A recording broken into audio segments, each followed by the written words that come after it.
cast, this bit's really important. You give your sinker that time to settle and basically to sink down into that sand and anchor itself. If you cast, flick your bail arm over and walk straight back, all you're doing is you're pulling your sink in, you're pulling your bait in out of the gutter of the hole that you've cast at, and it's not going to give it time to sink, and eventually you're just going to watch your rod going to slack, bending over, going to slack, and then you're going to see your bait 40 metres down the beach, and you're going to get tangles and all that sort of thing. So what you do is walk down to the water's edge, cast, you basically set your sinker, gently wind up the slack. You'll feel in the tension of the rod that the sinker's set. Then you can just go like that and switch into free spool, or switch it here. Hold your rod, walk all the way back up to the beach to your sand spike, put it back in your sand spike, and you'll see that nice bend in your rod. The idea of having the bend in your rod is that you're going to basically detect when the gummy bites. At first his movements will be pretty subtle.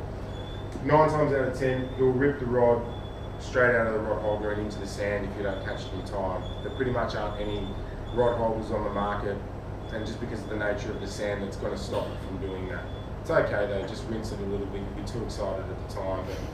But on most occasions, it always happens when you go to light a cigarette, grab something to eat, make a coffee, look in your tackle bag, and all of a sudden someone goes, your rod, and comes over. The other thing that's a definite must is a glow stick, because a glow stick's always telling you what's happening with your rod. You'll often get, if you're fishing full moons especially, you'll get crabs that will destroy your bait pretty quickly. You might get other fish. It's always going to give you that good detection. The best way to do it is buy the cheap ones that are like 75 cents a buck and just sticky tape them all the way around. And just make sure you sticky tape them good, because it's really easy for them to come off, and make sure that your line's not hanging over the other side. Now sorry, getting back to the shock leader. The reason why I run the shock leader down to the spool, so essentially imagine the rod's on the reel. Oops. Imagine the reel's on the rod, I would have it coming all the way down to my leader and then wrapped around the spool. The reason being is that if you try and cast 8 ounces of bait and sinker and holding onto braid, you're just going to be putting really big cuts into your fingers from the braid, and it really stings. So the shock leader acts basically as protection for the fish in your line and everything, and also protection for your finger. The other reason that you have it on the spool, and I can't show you in here because the rod's so long, if you tie an Albright knot or something like that with a little bit of a tag, if you can tie an FG knot or a PR knot, even better, but you can just tie an Albright knot to join your shock leader in your braid, it's really strong. When the cast comes to this point here where you're letting go, if you've got your knot that's coming around your spool here, by the time your rod's there, when it's actually the trajectory shooting out, the knot can pass through all the guides a hell of a lot easier, as opposed to if it comes through the guides any earlier. If it comes through the guides earlier, it's going to knock on the guides, it's going to weaken the knot, it can give you wind knots and cause you dramas, and it will make, you know, a big yucky sound. So pretty much, if you've got enough leader, shock leader wrapped around the spool, it'll be coming out on this angle here on the trajectory, and that's much easier. So that's pretty much it for the gear. It kind of seems a little bit complicated at first. I'll pass that reel around and everything. Kosta, just to step back there for a bit and steer away from the surf fishing side of things. Would that theory with the leader material work with everything, lure casting as well? Yeah. So by having longer leader, you're going to get a better feed through your spools. Yeah. And that'll help to eliminate your wing knots. Yes. Because I'm an estuary fisherman who casting lures constantly all day and going. Yeah, so because there it is again, a wing knot. 4 days at Hookedup on the weekend. Yeah. And I did the exact same thing that I do with this. I kind of look at it, I probably do about 2 laps. Once or twice around the spool? Once or twice around the spool, so that way when you get to this point here, right? Yeah. It comes through easily. Now, you've just got to make sure if you're doing, what knot do you tie to join the braid and your leader? Double uni. Double uni. Look, double uni you don't really have the same issue, but I've done double uni, Slim Beauty, and or whatnot. The stuff that I use, because I'm fishing 4 pound. Yep. Slim Beauty's out of the question. I'd love to be able to do it in you can't get through the figure 8. You can't do it. Yeah, so I have the same issue. So what I do now is I tie the Albright, open it stronger. I really look at it closely with an excellent pair of scissors. If you need to spend $35 on braid scissors, do it. The dial ones are the best. Yeah. Clip it as close as you can get it, and you'll be able to cast all day. I cast for the whole 3 days with 3 pound fire line with 3 pound sunline leader, and I never had one wind knock, one break each. Casting into the timber, not an issue. My cars was using Slim Beauty still, kept getting wind knocks. Yeah, okay, alright. So it pretty much works with everything. If you're casting for GTs with big poppers with big rods like that, yep. It works really well too. Okay, What size shock lead are you using on that?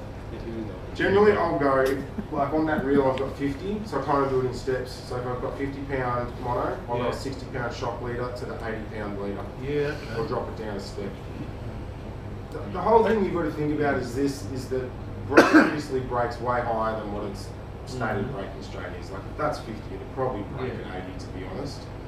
You're kind of more thinking about casting distance than anything, plus having a good balance of abrasion resistance. 60 pound shock leaders heaps. You want to, when you're buying your shock leader, spend a little bit more and try and look for the finest diameter and good quality. Good quality stuff will last the beating of the sand, the weed. On that note, Kosta, what brand? What brand? Braid and shock leader. What are your preferred? Yeah. Sunline. Yeah. Yeah, the Sunline shock leader. It's actually called shock leader, but it's just a leader. That's my preferred shock leader and leader. But you can kind of with your leader, you can kind of use anything. You can go heavier with your leader. You know, who cares? Just as long as it does that drop loop not well. Yeah. But with the shock leader, it's really nice and springy and subtle. The other thing is that you do need to have quite a bit of drag. That's why your rod holder gets pulled out of the sand. I don't know how many kilos it is, but I call it 3.5, 4. You probably have about 4 kilos of drag for when the fish strikes. So you're using circle hooks, there's no free spooling. Yep. I used to do it. I used to fish free spool and the fish would run and then I'd pick it up and I'd strike using like a suicide hook. Now I use the weight of the drag to set that circle hook. I catch more fish, I lose a hell of a lot less. So essentially when that fish hits, you're fighting drag. You're not really going to be doing the drag up from there. So there's quite a bit of pressure on there. You know, people talk about reels that have 15 and 10 kilos and all this kind of stuff. 12 kilos of drag is a lot of pressure, so that sets the hook really well into the gummies now. And definitely by quality hooks. Those ones I pass around at owner, and I'd recommend using those or Black Magic. What are they about 8.0? They're about 8.0 those ones. The reason why I use that big 8.0 is because I'm putting on a big bait. I want a lot of barb exposure. Yeah. On the Black Magics or on the owners. I don't know which ones they are, mate. I think they're a needle point, a circle. I don't know if there's two options, but I'd say I don't think they're a cutting point from memory. If you look at it closely, you'll see I don't think it's a cutting point there. And if you're worried about the heat shrink having an issue with penetration, as long as you stop it about where I did, there won't be any issues. It will still push through. The most important bit's that barb part. Always circle protector. Always circle hooks. Because the drag pressure is set in the hook. You don't have to worry about it. The fish's hooks by the time he's taking his run, you'll miss a lot less fish. As long as you drag set. If you strike, you'll pull it out of his mouth. Just leave it in the rod holder. Now, I don't want you to go cutting down street signs, but the absolute best rod holder you can ever have is that street sign material. Get someone can cut it on an angle and just drill a bolt through it.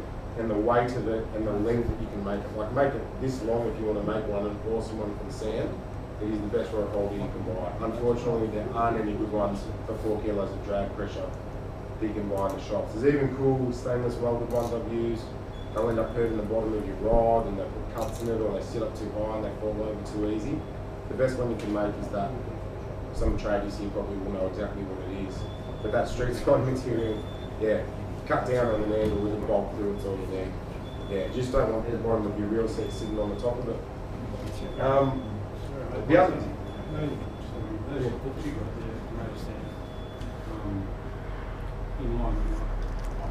they're not offset. Look, what I basically prefer, I've had issues on 3 occasions where gummy sharks haven't ever straightened the hook, but I've had this in the boat as well, when they can literally crush it and like close the hook up. Those owner hooks, they're expensive, but they last ages. I've had that same packet because you keep reusing them. I've had that same packet for ages, and I really don't think there's too much of a difference between an offset or an inline in this situation. Now, I threw the actual pack out, I hadn't seen that container. You know the ones that you see in the flat pack hanging on the wall? Yeah. Yeah, they're probably like about $40, $45 for that packet. But they're those ones there, yeah. They're not in the box, they're in like a thin plastic packet.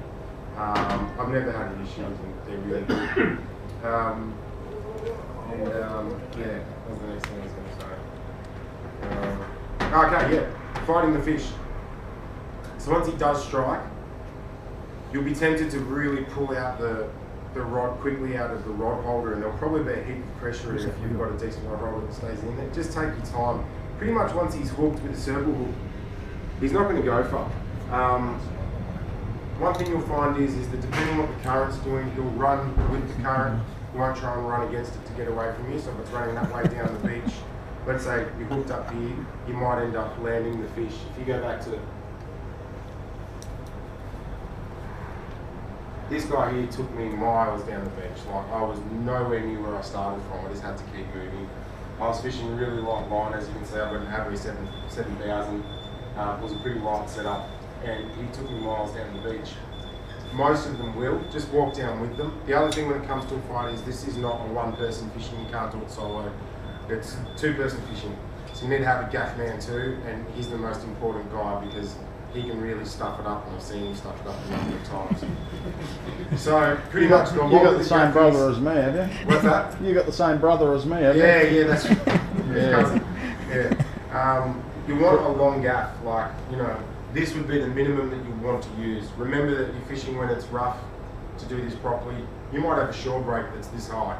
So you've got to time the shore break that's coming in, wait till that set calms down. The fish, you'll spend the majority of the fight with the fish in kind of this much water. Now, you've got to have a headlamp because you're fishing at night, and the gaff man has to have the gaff, and he's got to have a spotlight.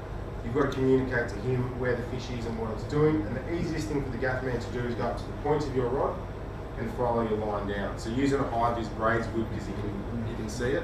Follow your line down, and that gives you a general area that you can probably put just into this section here of where the fish is.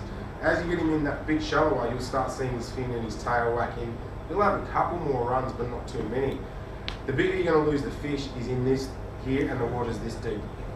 Right? So you'll be tempted as soon as you see him to have the gaff man run out and gaff him, and you'll say, gaff him, gaff him, gaff him.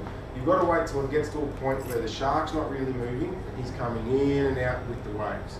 If you were by yourself, and I was once with one of my girlfriends at the time, and she just couldn't do it, you could time it so the shark eventually came up on the sand, the waves recede, it was that knackered. But if you're doing that, you're at risk of losing it. What you really want to do is just time it, and when you see it in kind of this much water, run in and gaff it. Everybody's feet are going to get wet. There's no stopping that. The best thing that you can never ever wear waders in this kind of fishing. These beaches that I surf, these beaches that I fish, are hairy surf beaches. You wouldn't be able to swim in them without a board. So if you wore waders or gum boots and you got knocked over